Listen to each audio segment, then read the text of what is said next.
Bismillah. Assalamualaikum warahmatullahi wabarakatuh. Alhamdulillah. Alhamdulillahilladzi hadana lihada wa ma kunna linahtadiya laula an hadanallah. Ashhadu an la ilaha illallah rabbi la syarikalah. Wa ashhadu anna Muhammadan abduhu wa rasuluh wa safiyyuhu min khalqihi wa khaliluh. Sallallahu alaihi wa ala alihi wa sahbihi wa sallama tasliman katsira, amma ba'd. Ayyuhal ahibba, a'azzani Allahu ayyakum. Segala puji bagi Allah yang kembali memberikan taufik kepada kita untuk bisa melanjutkan kajian kita dari Mukhtasar Kitabil I'tisam.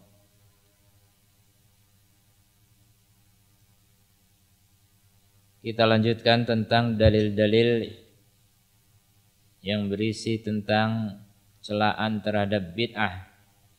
Sekarang kita masuk kepada yang kedua, yaitu dalil dari hadis-hadis yang diriwayatkan dari Nabi SAW tentang celaan terhadap bid'ah. Setelah kita selesaikan kemarin tentang ayat-ayat, beberapa ayat kita bacakan. Dan hadis-hadis yang berbicara tentang celaan terhadap bid'ah sangat banyak di dalam kutubus sunnah.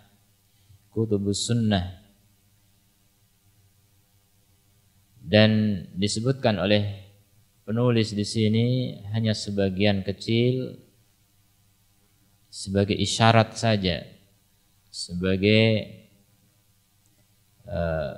model percontohan untuk hadis-hadis yang lainnya. Dan diusahakan oleh penulis hadis-hadis yang paling dekat dengan kesahihan atau yang paling sahih di antara yang sahih. Hadis yang pertama, hadis yang diriwayatkan di dalam kitab As-Sahih, yaitu kitab Al-Bukhari dan Muslim, dari Aisyah radhiyallahu anha, anin Nabi sallallahu alaihi wasallam qala, man ahdatsa fi amrina hada ma laisa minhu fahuwa rad. Wa fi riwayatin li Muslim, man amila amalan laisa alaihi amruna fahuwa rad.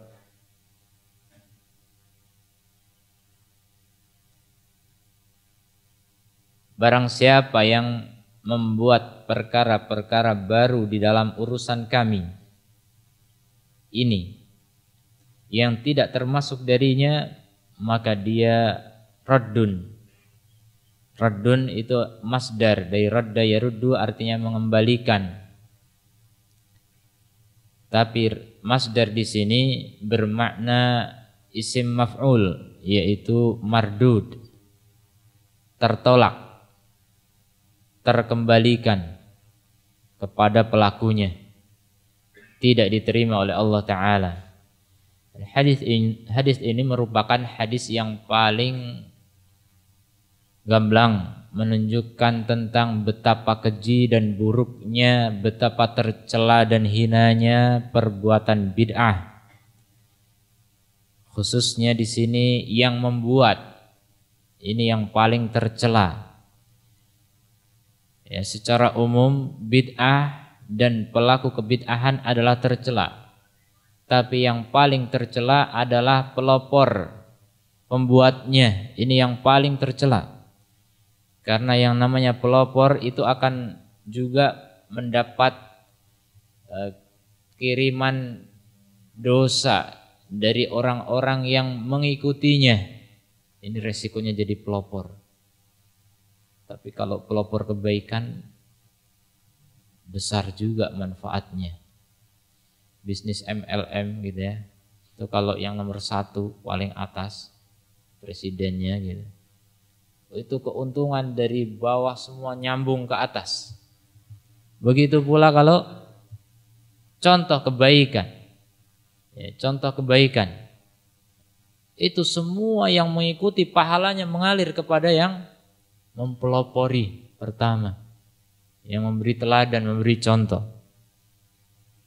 maka jadilah orang yang menjadi pelopor. Pelopor itu luar biasa. Ya, pelopor itu dalam Islam memiliki keutamaan yang sangat besar. Jadilah antum pelopor dimanapun antum berada. Di rumah tangga pelopor sebagai ayah yang teladan. Ya, menjadi pelopor bagi anak-anaknya.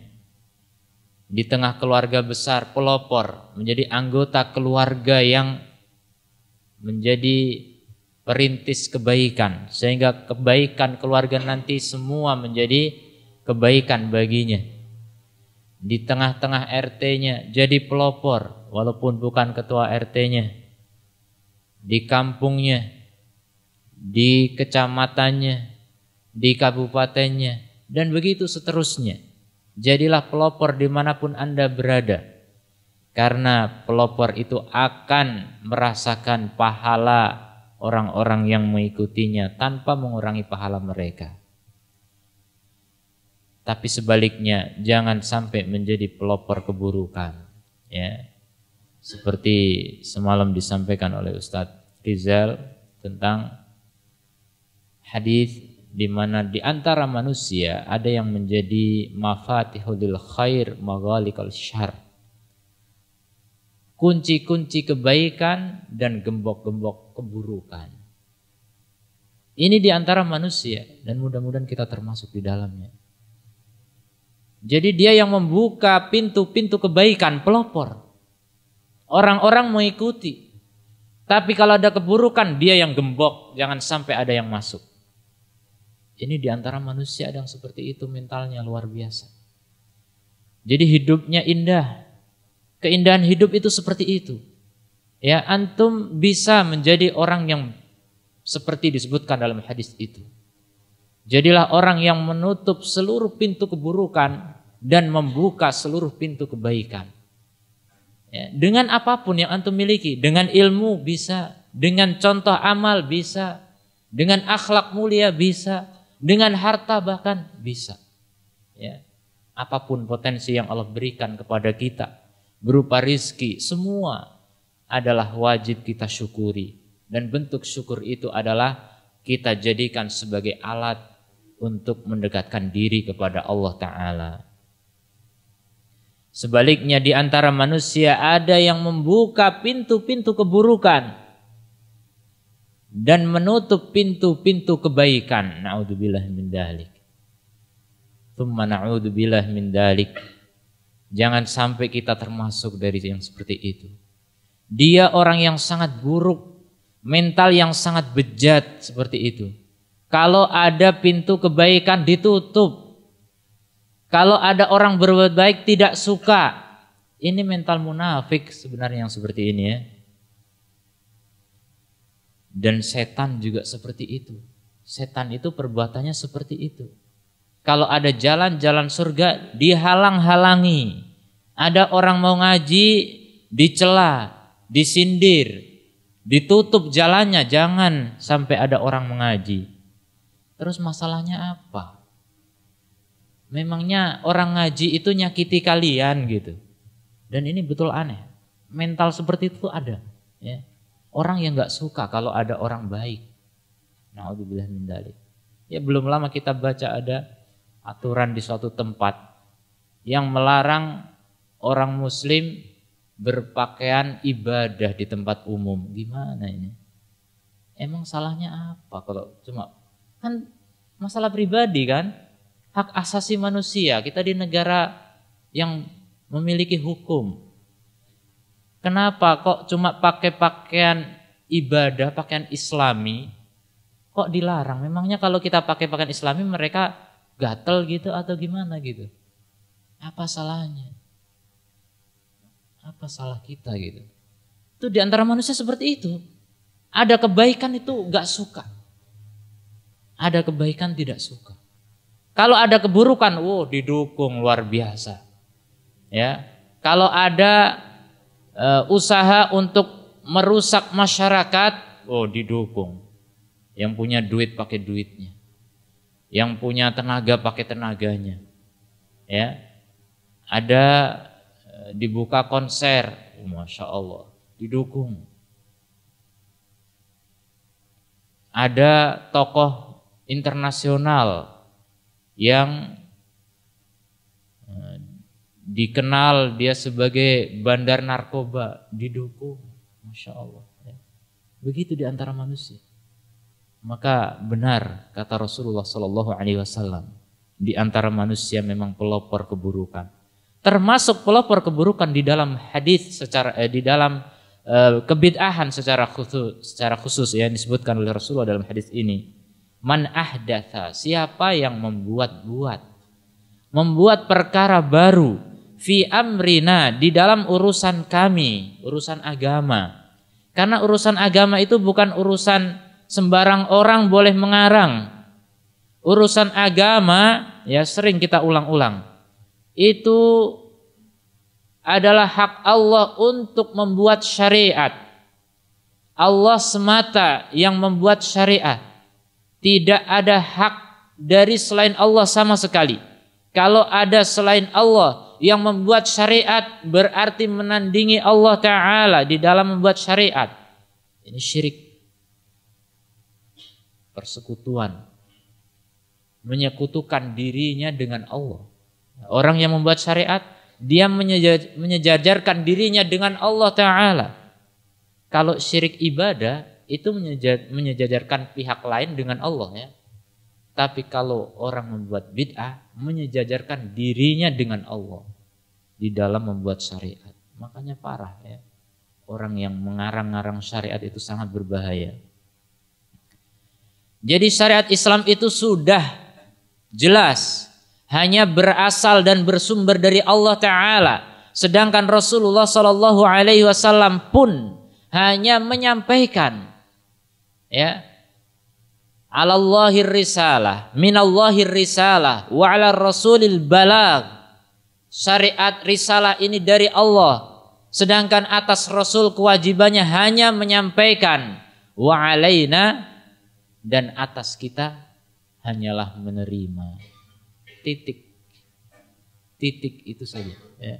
Kita hanya menerima syariat Islam yang dikatakan oleh Allah sempurna dan lengkap, yang disampaikan oleh Rasulullah secara lengkap, amanah. Rasulullah tidak menyembunyikan sedikit pun dari risalah langit.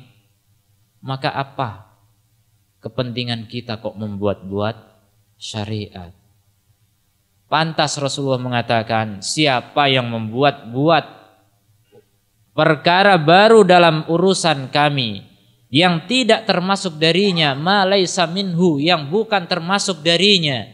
Tandanya kalau bukan darinya, gak ada dalilnya dari Quran maupun As-Sunnah, ya, fahuwa raddun, maka dia mardudun, dia tertolak. Dan ulama mengatakan inilah definisi bid'ah yang paling bagus. Ya, kalau ulama mengatakan bid'ah itu definisinya begini dan begitu, maka sudah didefinisikan oleh Nabi dengan definisi yang paling jelas. Jadi yang namanya bid'ah itu hal baru di dalam syariat, ya, yang tidak ada dalil dari Rasulullah SAW. Itulah bid'ah. Mungkin orang mengatakan, saya tidak membuat-buat, Ustadz. Saya kan dari kecil cuma taunya begitu. Orang di kampung saya begitu. Masa saya sesat? Masa orang banyak begitu di kampung saya sesat semua, Ustadz? Masa itu juga enggak cuma kampung saya, kampung sebelahnya juga gitu. Bahkan satu provinsi, bahkan senegara Indonesia ini, bahkan negara tetangga juga, ya, semuanya begitu. Apa semua itu sesat, Ustaz? Ya. Jadi kita katakan kepada orang yang mengatakan seperti itu, bukan kita mau menyesat-nyesatkan, tapi kita mau mengajak kepada yang lebih baik. Kalau Rasulullah sudah menyampaikan hadis ini sudah ada sejak sebelum orang-orang itu membuat bid'ah. Ya. Sebelum orang itu lahir, hadis ini sudah ada. Jadi siapa yang lebih duluan? Kita mau mengikuti nenek moyang atau mau mengikuti hadis Rasulullah Sallallahu Alaihi Wasallam? Ini perkara yang sangat aneh sebenarnya manusia ini. Seakan-akan hadis itu menjadi tidak usah dipakai kalau orang-orang itu kebanyakan sudah melakukan. Ya. Kalau orang-orang sudah beda dengan hadis, maka hadis ini kayaknya udah mulai nggak beres ini. Hadis ini udah nggak cocok dengan zaman kita ini. Ini mungkin hadis ini cocok dulu kalau zaman sahabat gitu. Ini Masya Allah ya. Ini logika yang sangat berbahaya. Banyak orang bermain logika hari ini. Ya, dimotori oleh orang-orang liberal. Bebas pakai akal. Agama landasannya tuh akal kalau mereka itu. Orang liberal itu gampang saja mengatakan ayat ini nih kayaknya udah gak pas nih ayat ini. Masya Allah. Kok bisa? Datang baru lahir kemarin mau nyalain Allah Ta'ala. Coba. Sudah harusnya syukur gitu diciptakan oleh Allah. Jadi manusia lagi. Coba kalau jadi babi gitu. Masya Allah. Jadi manusia diberi akal. Harusnya itu tunduk kepada Allah yang membuat akal dia. Kok bisa-bisanya akalnya jadi lebih pintar daripada Allah yang menciptakan akal itu. Berani mengatakan ayat ini gak benar. Gimana coba? Ya itu jelas-jelas ya pendukung LGBT hari ini tuh. Ya, tokoh mereka liberal mengatakan apa? Itu tentang kisah kaum Sodom. Sodomi diambil dari kata negeri Sodom ya, yang merupakan awal terjadinya homoseks itu di sana. Daerah Yordania sekarang. Kaum Nabi Lut. Makanya perbuatan itu dalam bahasa Arab disebut liwat dari kata luti.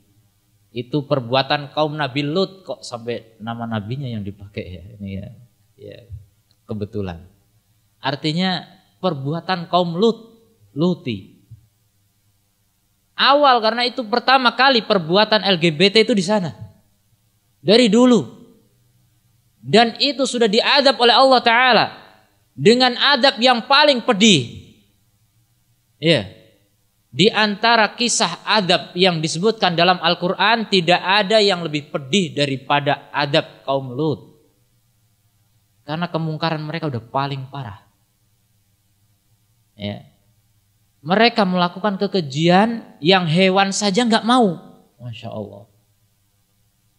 Sudah luar biasa. Ini puncak-puncaknya orang yang mengumbar syahwat. Ya. Mengumbar syahwat sudah nggak puas dengan yang lawan jenis, akhirnya cari yang sejenis. Itulah gulu melampaui batas dalam masalah syahwat. Sampai puncaknya itu homoseks. Dan udah jelas-jelas kisah itu nyata. Disebutkan dalam kitab Taurat dan Injil. Dan diadab oleh Allah dengan adab yang sangat pedih. Pertama kali, ya mungkin sedikit kita ingat kisah itu. Itu Nabi Lut dulu kan bersama Nabi Ibrahim hijrah ke Mesir. Nabi Ibrahim itu pamannya. Di Mesir sebagai pendatang. Bercocok tanam, beternak, ternyata sukses. Kaya raya, akhirnya biasa kan, pribumi iri. Wah ini orang pendatang kok sukses. Nggak beres ini, harus kita singkirkan. Akhirnya Nabi Ibrahim pun membagi hartanya, kemudian menyuruh kepada Nabi Lut untuk pergi dari Mesir. Nabi Lut pergilah ke Yordania, yaitu di negeri Sodom atau Sodom. Di sana ternyata didapati kemungkaran luar biasa. Yang namanya harta itu dirampas dengan sebebas-bebasnya. Yang kuat menindas yang lemah. Dan termasuk dalam perkara dosa yang tidak pernah dilakukan oleh orang sebelumnya. Ma sabaqakum bihada, kata Nabi Lut. Kalian melakukan fahisyah, kemungkaran yang tidak pernah dilakukan oleh sebelum kalian. Atatunar rijala min dunin nisa, apakah kalian laki-laki mendatangi laki-laki tanpa wanita? Masya Allah. Sampai akhirnya Allah kirim 2 malaikat untuk mengadab negeri tersebut. Setelah Nabi Lut berdoa kepada Allah sudah berhari-hari, bertahun-tahun, berdakwah kepada mereka, dakwah dimentahkan, tidak diterima. Itu Nabi. Dakwahnya ditolak, apalagi kita, ya. Itu Nabi. Begitu kalau orang udah melampaui batas dalam kemungkaran, susah diluruskan. Ya, kemudian apa? Nabi Lut berdoa, ya Allah turunkan adab kepada kami, kepada kaum kami. Sudah sampai enggak kuat ya, sampai harus berdoa begitu Nabi. Alhamdulillah ya, Nabi kita Muhammad SAW doanya malah sebaliknya. Kalau dulu para umat terdahulu yang mereka menolak dakwah Nabi diadab oleh Allah Ta'ala, tapi Nabi Muhammad SAW karena sayangnya kepada kita, kepada umat Nabi Muhammad, itu doanya kebalik. Ya Allah, jangan hancurkan umatku dengan adab. Jadi jangan binasakan umatku dengan sekali adab. Ya, kalaupun ada adab itu lokal sifatnya, enggak hancur semuanya. Sebagian tempat itu umat kita Nabi Muhammad. Bukan berarti enggak ada adab sama sekali, ada tapi lokal. Akhirnya Allah datangkan 2 malaikat, kemudian apa? Malaikat ini berwujud manusia yang tampan.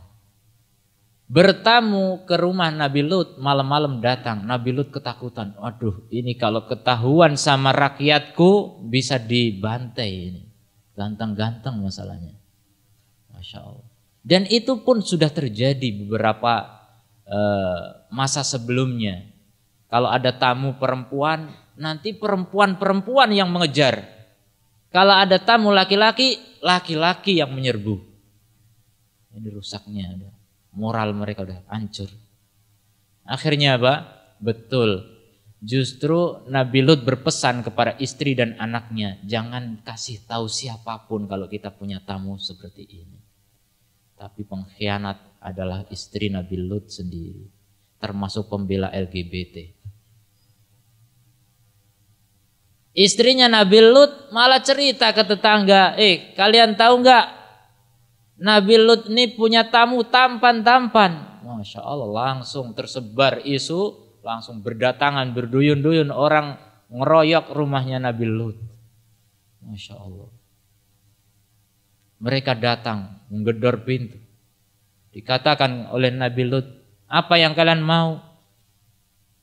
Kami mau tamu kamu. Kenapa kalian mengejar laki-laki? Ini anak-anakku wanita, silahkan kalian ambil. Masya Allah, sampai segitunya pembelaan untuk mengembalikan manusia kepada fitrahnya. Anak Nabi diberikan. Ya, jangan cari laki-laki lah, perempuan saja. Tapi Masya Allah, tetap aja dia ngeyel, mereka ngeyel, mengatakan apa? Kamu sudah tahu bahwasanya kami tidak membutuhkan kecuali laki-laki. Ya Allah. Ya, ini dari dulu sudah ada cerita itu dan jelas diceritakan oleh Allah dalam Al-Quran di beberapa tempat, nggak cuma 1 ayat. Kemudian akhirnya Nabi Lut baru dikasih tahu, tenang saja kamu, kami berdua adalah utusan Allah untuk mengadab negeri ini. Ya, nggak usah khawatir. Sekarang kamu dan keluargamu pergi dari tempat ini sebelum subuh, karena subuh besok akan kami hancurkan negeri ini. Akhirnya betul, Nabi Lut pun pergi malam-malam bersama istri dan anak-anaknya. Malaikat mensyaratkan, pergilah kalian dan jangan nengok ke belakang. Gak usah lihat adabnya kayak apa, gak usah nengok. Tapi begitu berangkat Nabi Lut bersama anak dan istrinya, anak-anaknya rata-rata wanita, ternyata istrinya di belakang ketinggalan dan nengok-nengok ke belakang terus, akhirnya ketinggalan. Pengen lihat kayak apa sih adabnya, bener nggak gitu. Akhirnya betul, istrinya Nabi Lut termasuk salah satu dari mereka yang mendapatkan adab itu. Bahkan sebelum itu orang-orang yang mendatangi rumah Nabi Lut dihadang oleh Nabi Lut, nggak mau berhenti, memaksa masuk, dan ketika masuk ke dalam rumah sudah mau menerkam 2 orang ganteng itu. Ternyata Allah butakan mata mereka. Ini adab yang pertama. Ya, orang yang masuk ke rumah itu dibutakan oleh Allah Ta'ala, nggak ngelihat siapa-siapa sudah. Jadi pertama dibutakan, ini adab pertama. Nah, kemudian ada berikutnya ketika Lut dan keluarganya sudah pergi dari tempat itu, Allah angkat itu tanah Sodom semuanya ke langit. Sampai dikatakan dalam hadis, malaikat langit mendengar kokok ayamnya. Berarti udah deket. Baru kemudian dibalik dan dihujani batu. Sambil dihujani batu, dibalik dan buminya terbalik. Itu adab kaum Lut. Adab yang sangat pedih. Dan itu kisah yang nyata. Ada di dalam Quran. Dan Allah maha benar dengan segala firman-Nya.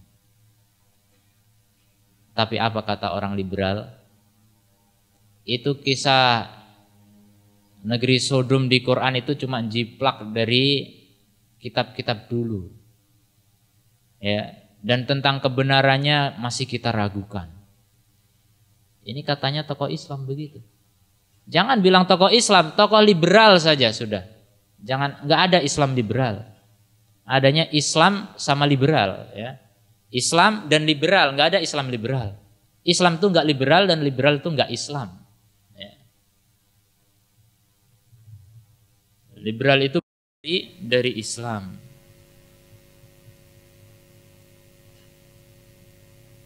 Itulah model manusia yang sudah keblinger dengan akalnya, merasa lebih pintar daripada Allah dan Rasulnya. Berani mengatakan Al-Quran itu nggak cocok untuk sekarang. Jangankan hadis, Quran aja dibilang gitu. Ya. Jangankan Rasul, masih sama-sama manusia. Allah saja ditantang. Begitulah kaum, ya, kaum yang layak untuk diadab oleh Allah. Bahkan nantang Allah. Kata mereka, dan mereka memang bayaran ya, artinya diberi dana besar oleh internasional agar bisa goal itu undang-undang Indonesia meresmikan LGBT. Biar pernikahan sejenis itu sah karena sesuai hak asasi manusia. Masya Allah, jelas-jelas bertentangan dengan Islam. Ya, mereka luar biasa gencarnya mendakwakan itu. Ya, seakan-akan itu lebih penting daripada tauhid. Ya udah, memang begitulah. Penutup pintu kebaikan, pembuka pintu keburukan. Itu manusia model begitu. Yang digambarkan oleh Rasulullah SAW sangat benar. Di antara manusia ada yang seperti itu. Jadi untuk urusan meremehkan hadis terlalu mudah bagi mereka, sama Nabi Muhammad manusia. Allah saja ditantang. Kata mereka, kalau memang orang negara yang merestui LGBT itu salah, ya, diadab seperti negeri Sodom, ya tentunya negara-negara Eropa, Amerika yang sekarang sudah meresmikan itu diadab oleh Allah. Nah, logika lagi kan, kias, perbandingan. Nah, buktinya negara mereka yang meresmikan itu aman-aman saja.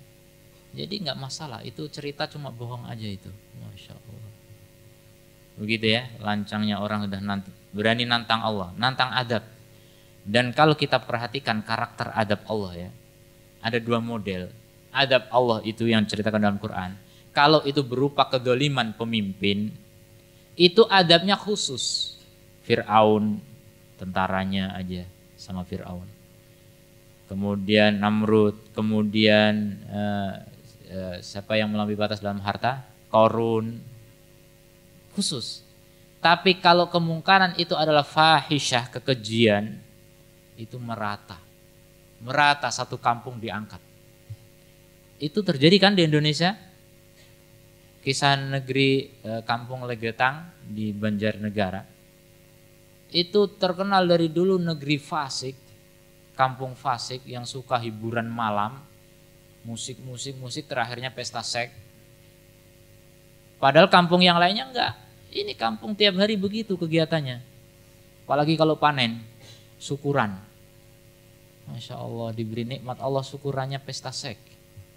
Akhirnya apa? Suatu malam terdengar ledakan yang sangat keras. Ternyata paginya ditengok oleh orang-orang, kampung itu udah hilang. Tertutup oleh gunung, potongan gunung dari Bukit Pengamun-amun. Yang jauh dari tempat itu terbang gunungnya ke situ, melewati beberapa kampung. Begitu adab kalau kerusakan sudah merajalela. Kalau kita membiarkan khamr, kita membiarkan fujur, zina dan homo, ya, itu artinya kita membiarkan adab Allah mau datang kepada kita. Membiarkan kita semuanya akan diadab oleh Allah Ta'ala. Makanya orang yang baik, ya, seperti antum, ya, wala uzaki 'alallahi ahada. Ya, jangan cuma baik buat diri sendiri. Jangan cuma yang penting saya kan nggak homo. Ya alhamdulillah. Tapi coba hati-hati, kalau lingkungannya homo, antum kena juga adabnya. Ya. Apalagi anak-anak antum menjadi mangsa. Menjadi mangsa, jangan tenang-tenang saja di rumah. Aman. Anak saya kan di pesantren. Jangan kira pesantren itu nggak ada homo dan lesbi. Ya. Jangan kira. Ya, saya bukan sedang merendahkan pesantren, artinya kita harus waspada dimanapun berada. Apalagi yang nggak pesantren lebih bahaya lagi. Pergaulan bebas sekarang, Masya Allah. Anak kalau tidak dipesantrenkan, itu bagaimana antum lihat sendiri pergaulan anak-anak sekolah coba. Udah boncengan suami istri, ya kan? Saya kadang mikir ini kakak adik atau apa? Kok mesra banget? Kalau mesra nggak mungkin kakak adik. Baru anak SMP, SMA begitu. Pergaulan yang luar biasa sudah, kemungkaran di depan mata. Bapaknya kemana gitu? Itu kalau hamil gimana terus? Masya Allah, bapaknya cari duit untuk kebahagiaan katanya. Nanti kalau anaknya hamil bahagia nggak kira-kira? Itulah kesibukan orang tua.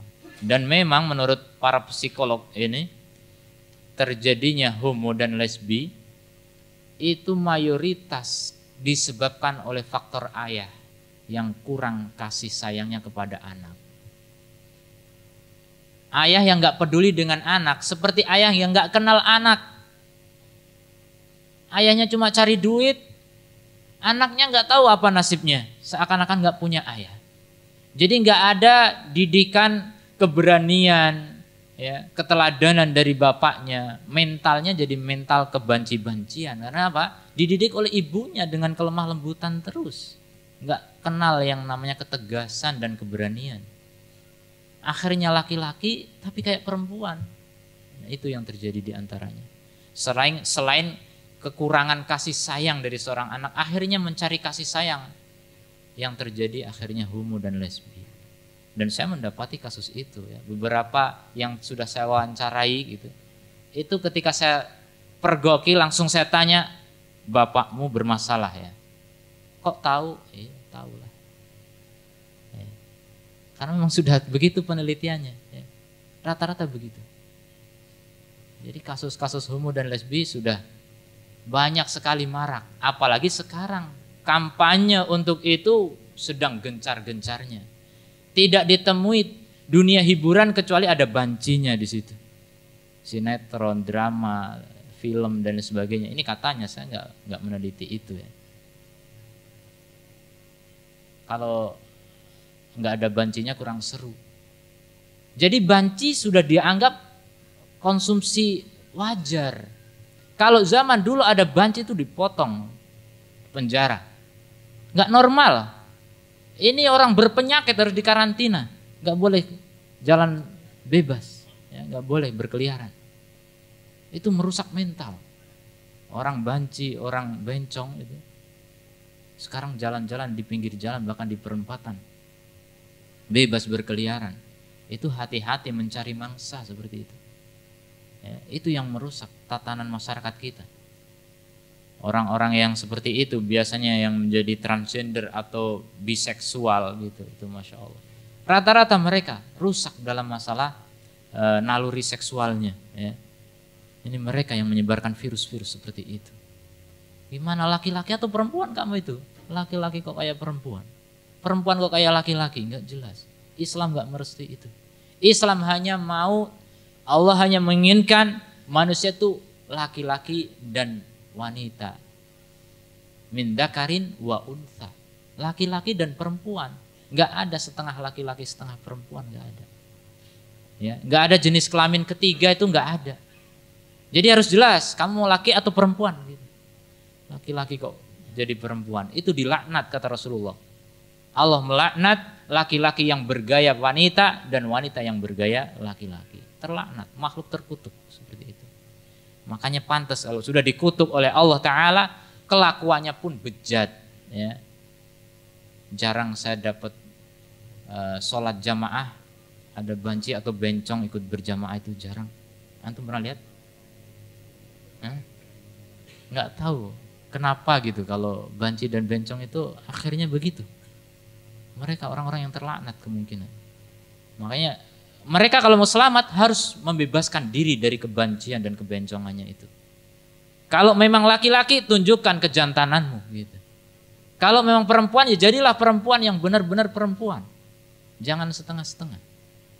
Dan ini salah didikan, ini bahaya. Makanya dari kecil pun orang tua hati-hati ya. Punya anak perempuan jangan dipakai pakaian laki-laki.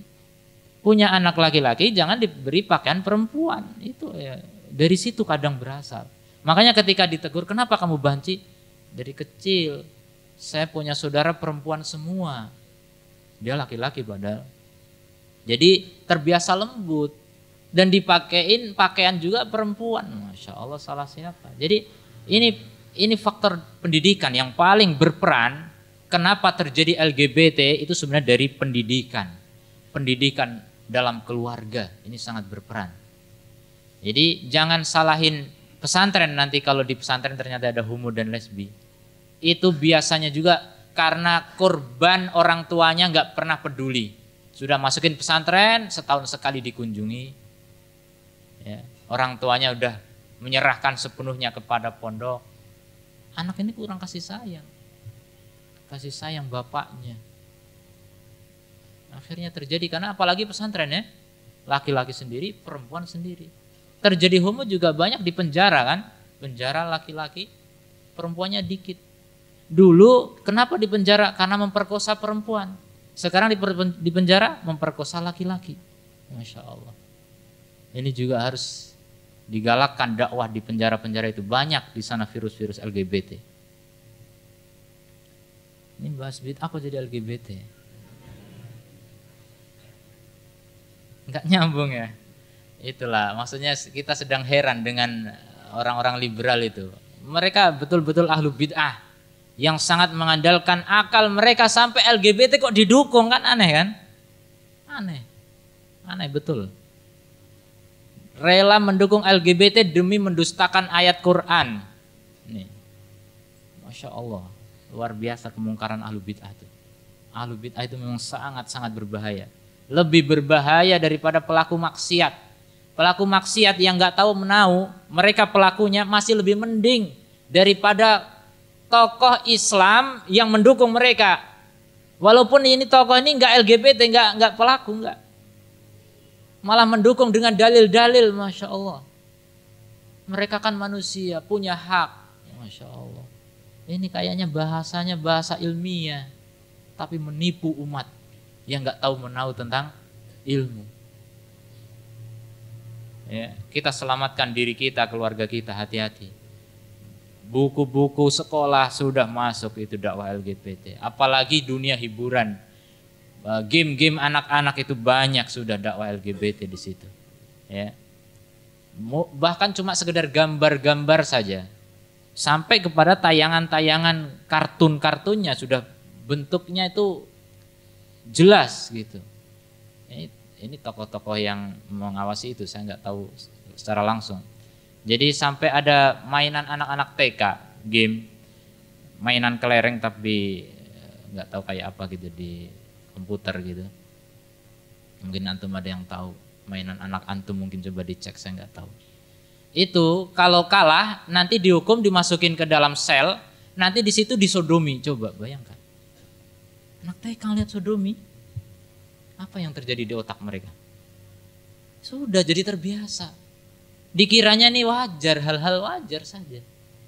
Akhirnya ya sudah, pas gede ada seruan dari ustadz, dari kiai, haram LGBT, ini kiai nggak modern ini. Akhirnya begitu. Dari kecilnya sudah seperti itu. Dakwah Islam dianggap sudah nggak layak lagi. Ini zaman udah nggak cocok pakai ayat sama hadis. Sekarang zamannya nggak pakai ayat hadis lagi. Zamannya sudah pakai komputer, pakai internet.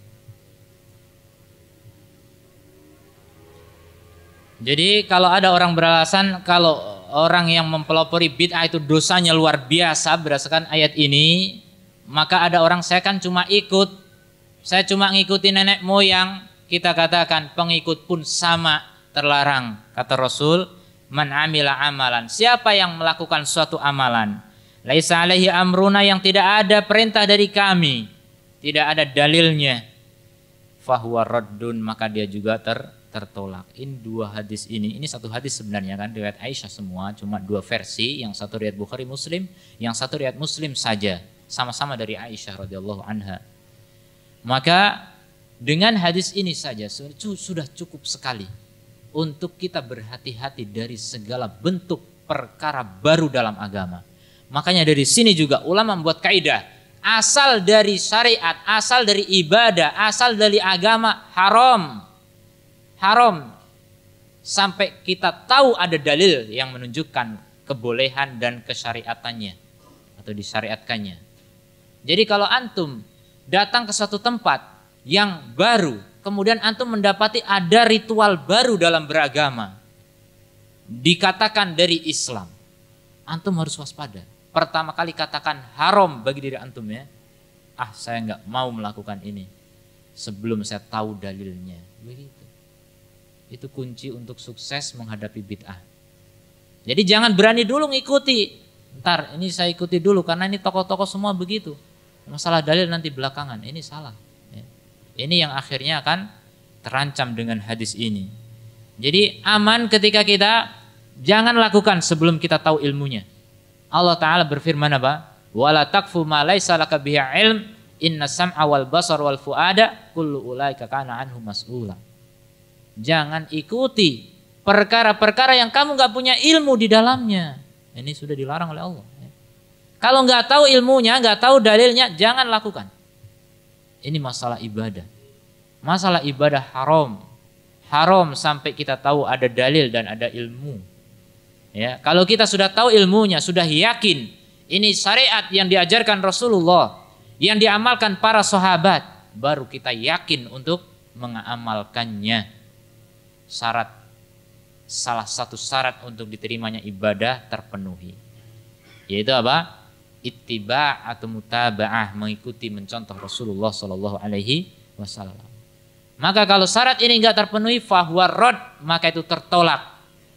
Kalau cuma ditolak sih cuma mungkin enggak masalah ya. Artinya cuma capek kemudian enggak ada hasil. Masalahnya dia enggak cuma ditolak, bahkan dianggap sebagai orang yang berdosa dan diancam neraka. Karena setiap jalan yang tidak melewati siratal mustaqim, tidak melewati jalan yang diajarkan oleh Rasulullah SAW itu menyimpang dan semua muaranya adalah neraka. Ya, semua jalan yang tidak melewati jalan Rasulullah adalah neraka ujungnya.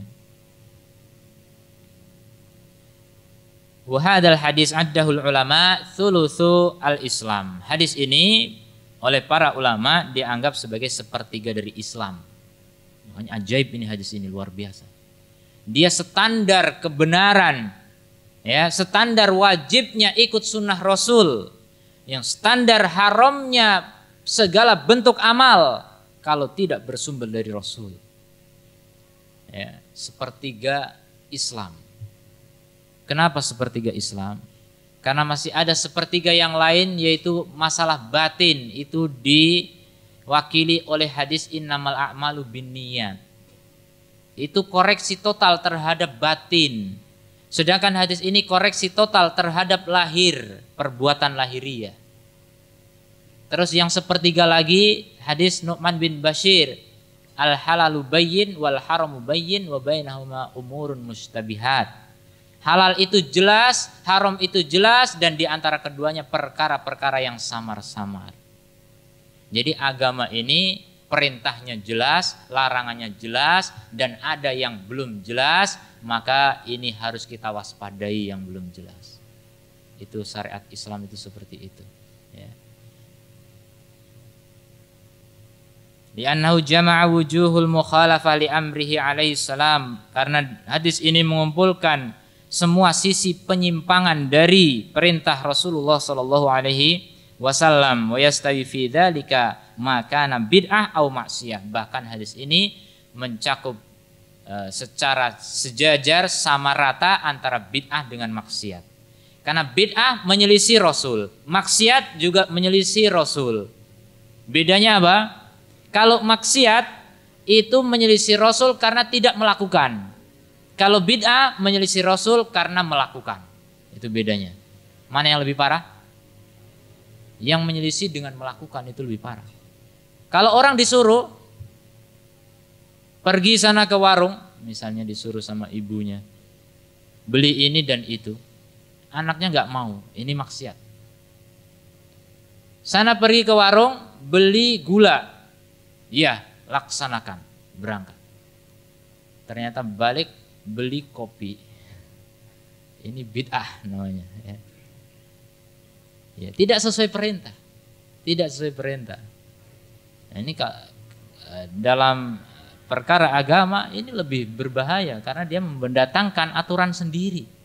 Jadi orang yang melanggar sistem itu durhaka, dosa, perlu dihukum.